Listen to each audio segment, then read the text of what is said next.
Sagitago hele, Sagitago hele, Sagitago hele, Sagitago hele, Sagitago hele, Sagitago hele, Sagitago hele, Sagitago hele.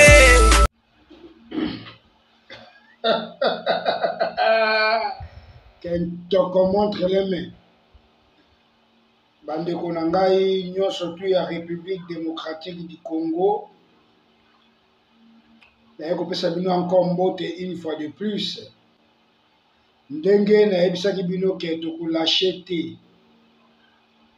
Toko tika ate eloko moko te parce que biso tozali ba oyo bazoko solo la masolo ya mboka pona libanda.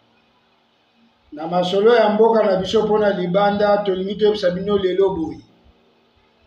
Ndeko na biso d'épaule kiaku d'épaule oyo asololaki na président de la République démocratique du Congo. Tango oyo président na biso ayaki awa pona investiture ya monsieur Oligui oyo alobaki soki pe c'est l'ambassade qui est sale ou bien monsieur l'ambassadeur lelo ezalaki audience na ye. Lelo ezalaki audience na ye.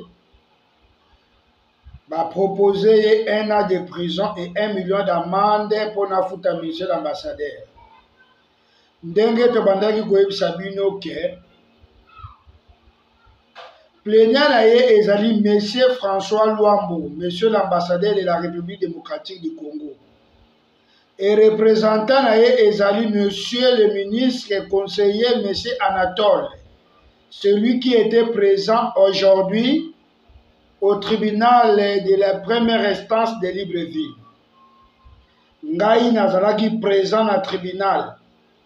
Yango moni na late bino lamba ya faya teli bino liputa ya fachi beton. Parce que oh nyonso toza kosala ezali biso te ezali nde fachi beton.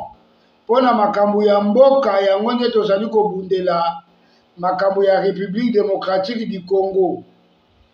Tozali kosala yango pona biso te mais tozali kosala yango pona bandeko na biso oyo bazali kosouffrir pona investigation ya mboka.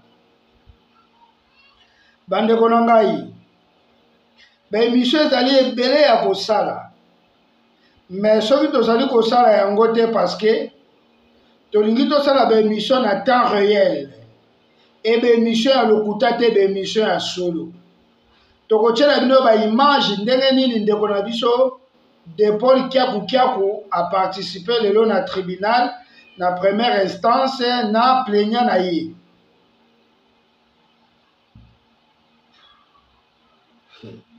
Plaignant na ye azalaki présenté mais atindi représentant na ye monsieur ministre conseiller monsieur Anatole oyo azalaki représenté na tribunal ya première instance ya Libreville pona ba condamné ndeko na biso d'épaule kiaku. Monsieur Anatole ayaki azalaki ye moko te azalaki na elongo ya avocate ya monsieur l'ambassadeur monsieur François Luambo oyo bazalaki na lelo na tribunal.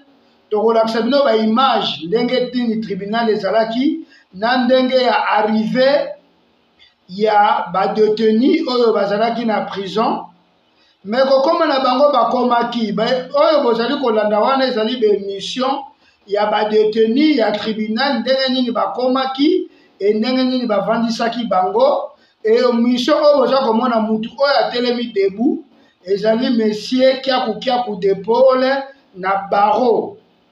Tangu ba recevoir ye na barreau ya première instance ya Libreville elongo na plaignant na ye azalaki te mais atindaki représentant na ye monsieur le ministre conseiller monsieur Anatole azalaki présent elongo na ndeko na biso mususu oyo azalaki lokola avocat ya monsieur l'ambassadeur.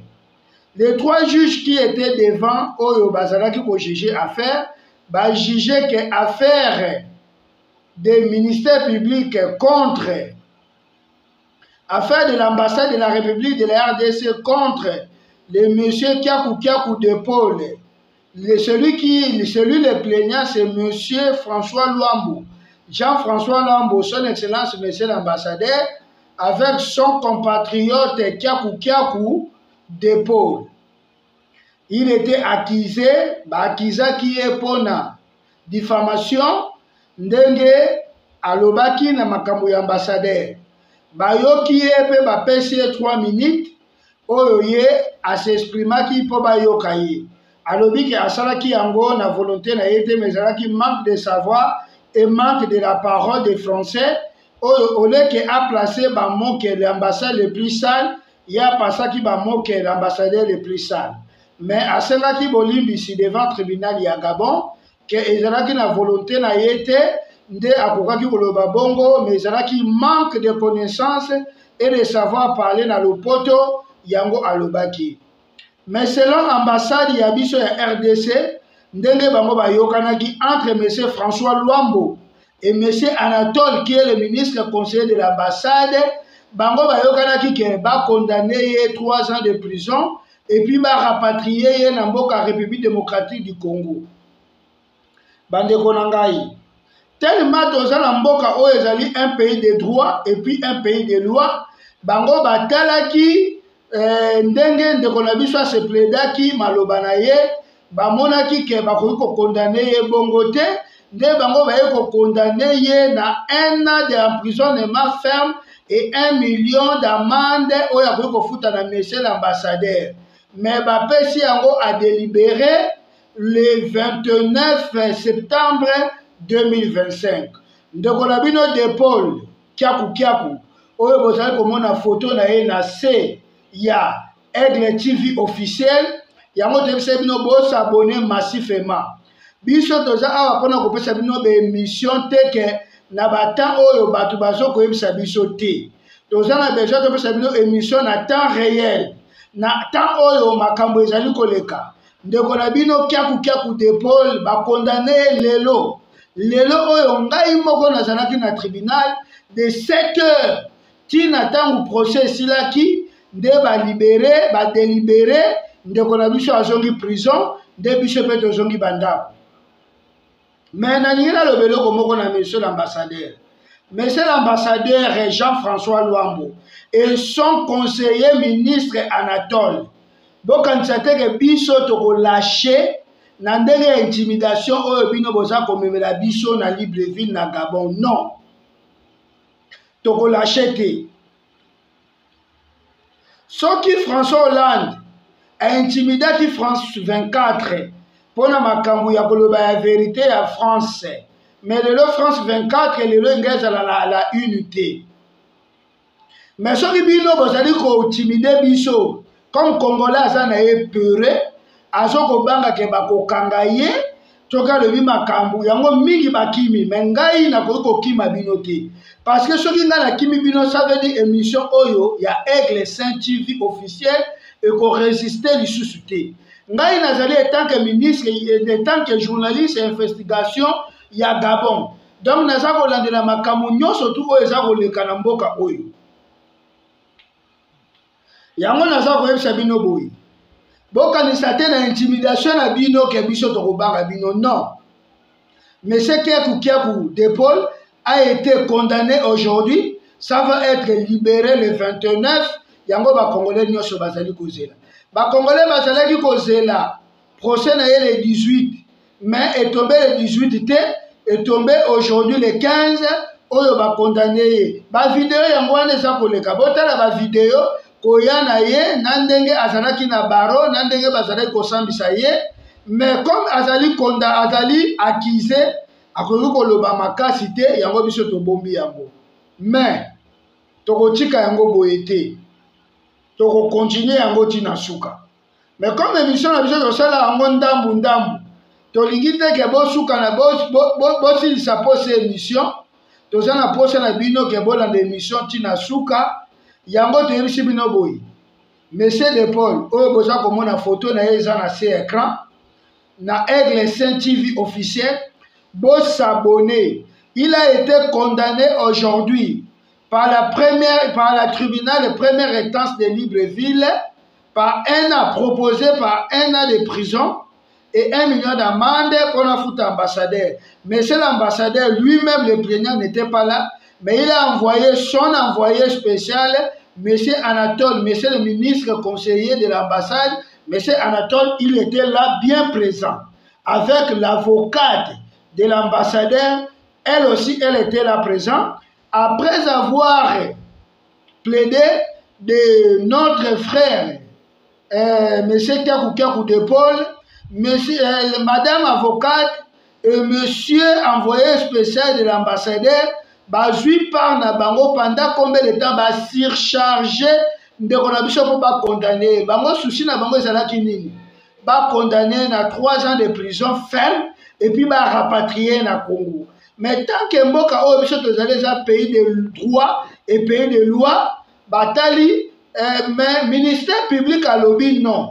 Affaire oyo eza ya biso te, eza ya bino moko kuna fallait bo régler mon ambassade.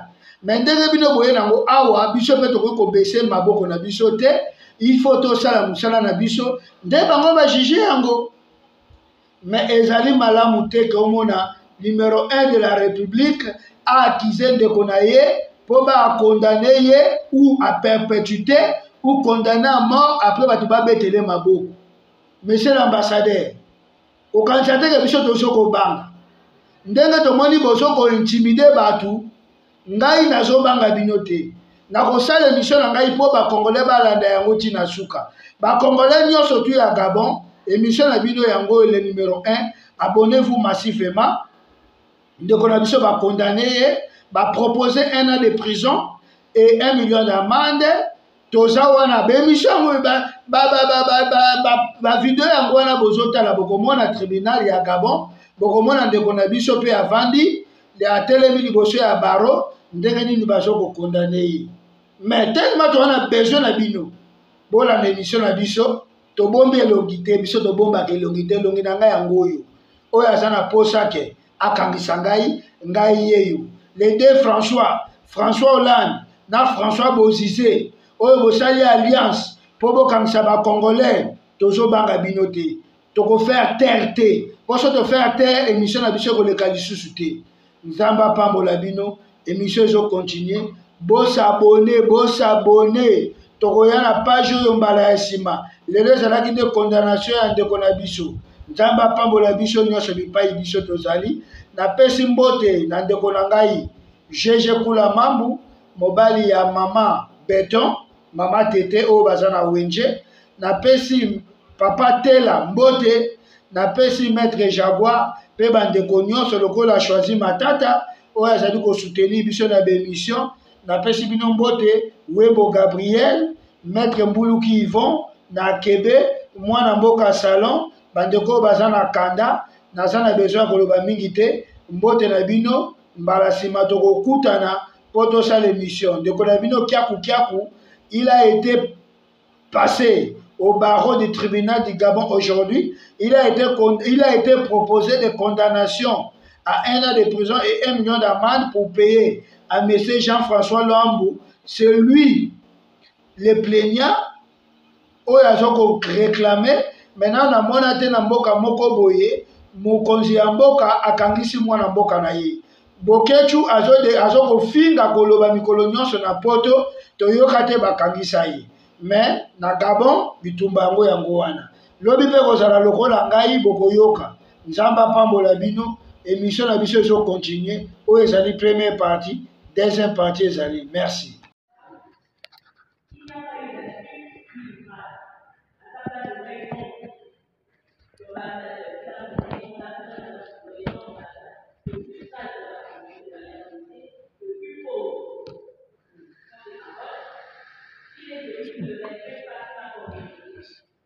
Il n'y a pas d'insulte, c'est l'incompétence. Il est incapable de commander des Congolais du Gabon. Moi, j'attends la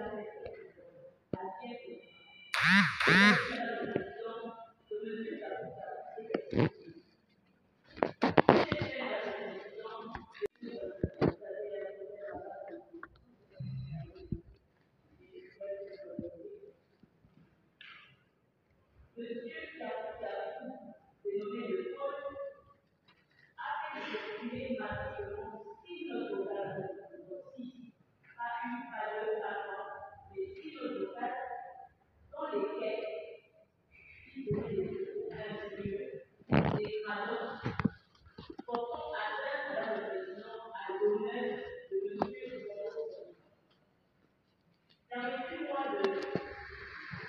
je ne sais pas étendu le projet d'Arabes, mais permettez-moi à le président de dire ce qu'il a eu à dire. Dans la première vocale de notre président, le président, mes salutations à tous les Congolais, des véritables Chinois et Chinoises. Je me présente. Je suis maître de l'école. Je viens de partager mes idées à propos de tout ce que nous avons au sein de l'organisation. Je ne sais pas à quel jeu tu l'organises. Si tu es père de famille, l'organisation c'est quand les doyens des ambassadeurs, le doyen économique de l'extérieur, les livres, le doyen sans l'extérieur. Je suis désolée de peut-être l'ambassadeur nous m'a dit. Alors, tu vas dans le président,